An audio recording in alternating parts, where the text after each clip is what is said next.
কি মনে করছেন এই যে 26,000-এর যে চাকরি চলে গেল তারপরেই পরীক্ষাটা হচ্ছে, এবং এই যে একাধিক খবর যেটা পাওয়া যাচ্ছে যে এই পরীক্ষাতেও নাকি দাগিরা পরীক্ষা দিতে বসছে বা প্রশ্নপত্র লিক হচ্ছে, কোথাও গিয়ে কি মানে ভয় পান যে আবারও যদি এটা নিয়ে একটা মামলা হয়ে যায় তাহলে তো নিয়োগ আটকে যাবে? ভয় তো আছেই, ভয় তো থাকা স্বাভাবিক, কারণ এর আগে তো এই ধরনের ঘটনা ঘটেছে। আর তারপরে শোনাও যাচ্ছে যে এই পরীক্ষায় নিয়োগ যারা মাস্টার বাতিল হয়েছে আর কি, যে সমস্ত তাদেরই নিয়োগ হবে। আর ফ্রেশার ক্যান্ডিডেটদের বলা মুশকিল হচ্ছে কি হবে না হবে।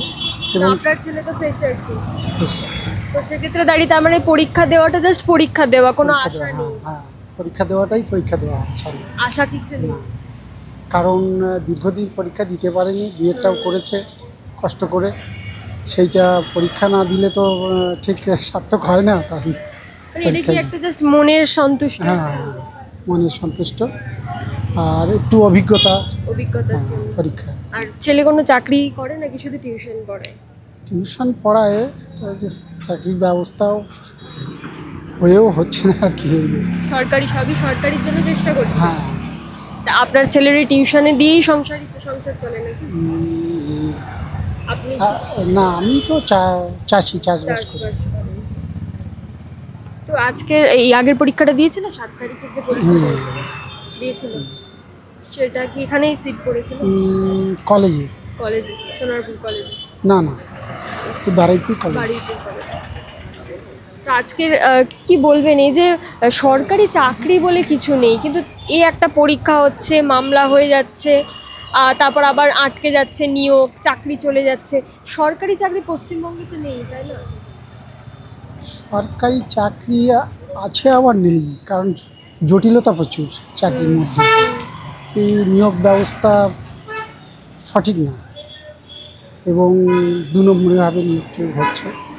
এটা সত্যিকারে আমরা যারা গার্জিয়ান তাদের পক্ষে খুবই কষ্টদায়ক এই ঘটনা শোনা এবং দেখা। এই যে আপনি ছেলেকে, ছাত্রছাত্রীদেরও খুবই মানে ভেঙে পড়ছে এবং পরীক্ষা তো দিতেই চাইছে না যারা, ভালো দিয়ে কি হবে, তো টাকার খেলা, আমাদের টাকা জানে যে দিয়ে কিছু হবে না। হ্যাঁ, দিয়ে কি হবে, চাকরি বাকরি পাবো না, টাকা দিতে পারবো না, চাকরি হবে না। এই মানে এটাও আশা করতেন যে এই পরীক্ষাটা হয়ে গেলে হয়তো এরকম টাকা চাওয়ার একটা ব্যাপার হতেই পারে। যদি এই পরীক্ষাটা নিয়োগ ব্যবস্থা ডিসেম্বরের মধ্যে হয়ে যায়, নভেম্বর ডিসেম্বরে, তাহলে টাকার ব্যবস্থা আশা করি হবে না। কিন্তু এটা যদি ঝুলে যায়, ভোটের পরে হয়, তাহলে টাকা পয়সা ছাড়া হবে না।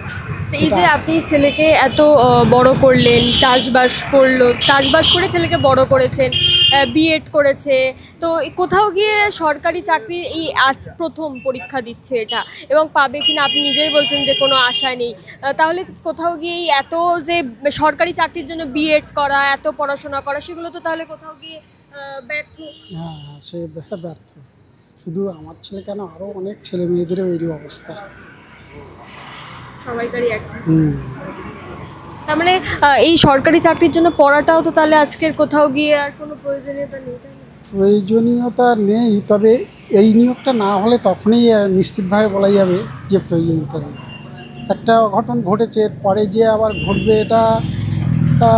এটা আশা আছে, আবার নাও হতে পারে, শোনা যাচ্ছে। অনেকে বলছে কি যে প্রাইমারি যারা এই মামলা চলছে তাদের 32,000 চাকরি চলে যাবে। এটাও শুনেছি। তারপরে তো আবার একটা, হ্যাঁ, আবার একটা খুব মানে জ্বালা যন্ত্রণা এবং দুঃখের কারণ এসে দাঁড়িয়েছে। যারা যে সমস্ত মাস্টারমশাইরা, মানে প্রাইমারি শিক্ষক শিক্ষিকা, তাদেরও মানে খুব দুঃখের দিন সামনে। তো তুমি মনে করেন যে এই যে পরীক্ষা হচ্ছে না, বা পরীক্ষা হলেও চাকরি পেয়ে যাওয়ার পরে সরকারের দুর্নীতি করে চাকরি চলে, সরকারের ব্যর্থতা রয়েছে মনে করেন? সরকারি ব্যর্থতা তো 100%, এটা আমার ধারণা যেটুকু। এই কারণে তো, এবং এই ধরুন আপনার ছেলে পরীক্ষা দিচ্ছে, কিন্তু যারা আর কি এতদিন চাকরি করলো তারা একটা এক্সট্রা 10 নাম্বার পাচ্ছে, সেখানে আপনার ছেলে কোথাও গিয়ে বঞ্চিত। তারা নতুন, তারা সেই 10 নাম্বারটা পাচ্ছে না, কারণ তার কোনো এক্সপিরিয়েন্স নেই, এটাও তো তাদেরকে বঞ্চিত করা। হ্যাঁ, এটা বঞ্চিত করা হচ্ছে, ফ্রেশারদেরকে এটা বঞ্চিত করা হচ্ছে। এটা কি প্রথমবার পরীক্ষা দিচ্ছেন? হ্যাঁ, এই ফার্স্ট টাইম পরীক্ষা দিচ্ছি। এই 9 বছরের তো হলে আপনারা চেষ্টা করতে পারবেন। অবশ্যই চেষ্টা করতাম, এতদিন ধরে বিএড করে বসে আছি, কোনো চাকরি নেই, কিছু নেই, তো এই প্রথমবার হলো, এই প্রথমবারই এবং এবারে আপনাদের বাইরের রাজ্যের যারা পরীক্ষা দিতে আসছে তাদের সাথেও লড়াইটা করতে হচ্ছে।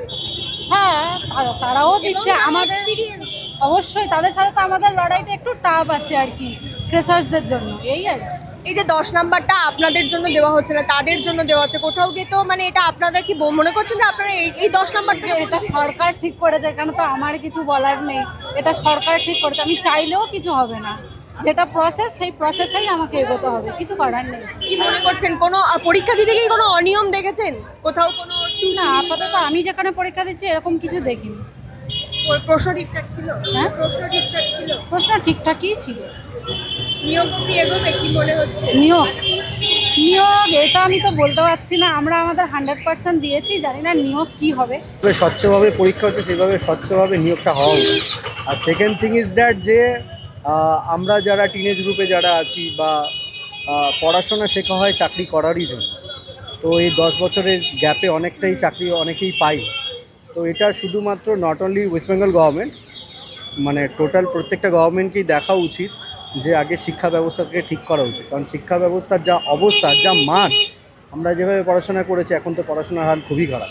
এবং এই 10 বছর আগে যারা চেষ্টা করতো, 10 বছর পরে এসে কোথাও গিয়ে তাদের মানসিক পরিস্থিতি অনেকটাই ডিপ্রেস, আর এতদিন এটা ধরে বেকার বসে থাকা না, অনেকটা ডিপ্রেশন কাজ করছে আর কি। এবং এই 2016 সালেও তো স্বচ্ছভাবে পরীক্ষা হয়েছিল, কিন্তু নিয়োগের ক্ষেত্রে সেটা হয়নি। আই থিঙ্ক আমি এটা মনে নেই 22-তে একটা কোনো এক্সাম হয়েছিল, যেই এক্সামে একটা জিনিস কি, এটা আম জনতারও বোঝা উচিত, এটা সরকারের উনি বোঝেই, ভালো করেই বোঝে, যে ফর্মস করাচ্ছে, ফর্ম ফিল আপ করাচ্ছে, ফর্ম ফিল আপ করিয়ে কী করছে, পয়সাটা রোজগার করে নিচ্ছে, বাট সেইভাবে কিন্তু এক্সাম করিয়ে যারা আছে পরীক্ষার্থী আছে তারা চাকরিটা পাচ্ছে না। অনেক টেন্টেডদেরও অ্যাডমিট দিয়ে দেওয়া হয়েছে। একদমই যেটা মেন ব্যাপার, আপনি ভালো করেই বুঝবেন যে সাপোজ ধরে নিন যে আপনি 100টা কাউকে এক্সাম করিয়েছেন, সেখান থেকে এক্সাম হওয়ার পরে সে এখনও পর্যন্ত রিক্রুট হয়নি, তো সে টাকাটা তো সরকার ইনকাম করেই নিয়েছে।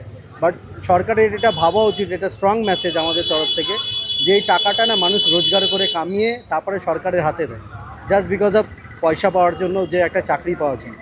আর আমাদের বাবা মারা আমাদেরকে পড়াশোনা করায় চাকরি করার জন্য, ভিক্ষা নেওয়ার জন্য। তো যদি আম জনতার কাছে যদি পয়সা থাকে তো নিজেই জিনিসপত্র কিনে নেবে না, কেন ভিক্ষা নিতে যাবে কারোর থেকে 1000 টাকা 1200 টাকা? সাপোজ আমি ব্যাংকে চাকরি করি, আমার ওয়াইফ এখনও পর্যন্ত লেগে পড়ে আছে, আমি প্রাইভেট ব্যাংকে চাকরি করি। সাপোজ যদি আমি প্রাইভেট ব্যাংকে না চাকরি করতাম, তাহলে আমাদের ফ্যামিলির ইকোনমিক্যাল অবস্থাটাও খারাপ হতো না। সরকারি চাকরিটা আর দ্বিতীয়ত আরেকটা জিনিস, যে অন্য ভিন রাজ্য থেকে এই রাজ্যে আসা, এটা আমরা তো প্যান ইন্ডিয়া বেসেই তো হচ্ছে, আমরা তো ইন্ডিয়ার বাইরে না। তো আমাদের রাজ্যে অনেকেই আমরা বাইরে গিয়ে চাকরি দিই আর পরীক্ষা দিই, তো যেখানে চাকরি করবে সেখানে মুভ করে যাবে না, তার জন্য এটা না যে এটা। আর কম্পিটিশান তো আছে, সবাই তো জেনে শুনেই পরীক্ষা দিতে এসছে, তো সেই হচ্ছে ব্যাপার। বাট একটাই জিনিস, যে স্বচ্ছতাটা শুধুমাত্র পরীক্ষার্থী রাখবে সেটা না, স্বচ্ছতাটা নেতামন্ত্রী পলিটিক্যালের লোকেদের স্বচ্ছতা রাখা উচিত, এটাই তো আশা করে। নাথিং মোর দ্যান দ্যাট, যে we are expecting from our government, যে এটা করো ওটা করো বা হ্যানা তারা। প্রত্যেকেই তো চাই নিজের যোগ্যতায় চাইতে, এটা শুধু আমার না, প্রত্যেকেরই একটাই ক্ষোভ থাকে যে 10 বছর 12 বছর করে একটা কম। শুধুমাত্র ওয়েস্ট বেঙ্গল গভর্নমেন্ট না, প্রত্যেকটা গভর্নমেন্টের বলেছিল প্রত্যেক বছর নিয়োগ হবে, সেই জায়গা থেকে হওয়াটা উচিত। জানি না ওটা ওনার পয়েন্ট অফ ভিউ, কিন্তু শিক্ষা স্বাস্থ্য এই দুটো জিনিস একদমই দেখা উচিত। শিক্ষা স্বাস্থ্যের দিক থেকে আমাদের ইন্ডিয়া অনেকটাই পিছিয়ে, আমরা চাইলে এখনও আমরা বাউন্স ব্যাক করতে পারি, কিন্তু সদিচ্ছা থাকাটা খুব জরুরি। সদিচ্ছা এখন অনেক নেতামন্ত্রীর মধ্যেই নেই।